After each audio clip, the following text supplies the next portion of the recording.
ngayon, mangunguha tayo ng sili. Samahan niyo ako para manguha. Dito lang sa likod ng bahay namin. May mga alaga kami dito ng itik. Nandiyan sila. Tapos bisitahin na rin natin yung ibang mga prutas. Ay, bakit kayo nandito? Ayan o. May nagagala dito. Tara! Dito tayo. Ito lang sa likod ng bahay namin. At dito maraming prutas na tanim ni Papa. Katulad nito. Yung mga buko mababa lang. At dito naman, merong mga langka. Ito sila. Mababa lang din yan. Ito. At may pinakamababa pa. Hanap tayo ngayon ng sili. Kung saan tayo makakakita ng sili. Kasi, sayang naman. Dahil dito sa likod namin, alam ko maraming mga sili dito.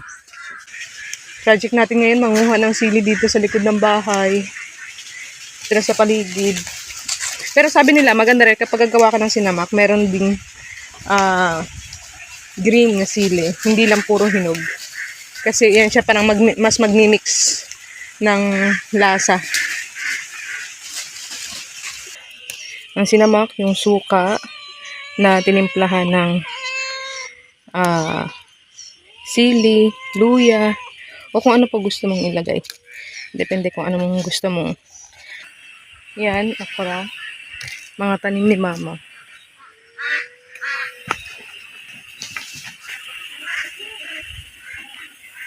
Kumuha tayo ng bayabas. Sana mayroong bunga ng bayabas. Yung hinog. Gusto ko yung hinog. Ayun, meron. Yay! Meron! Ano ba to?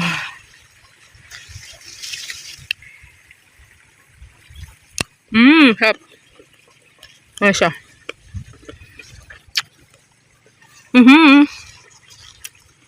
Ito.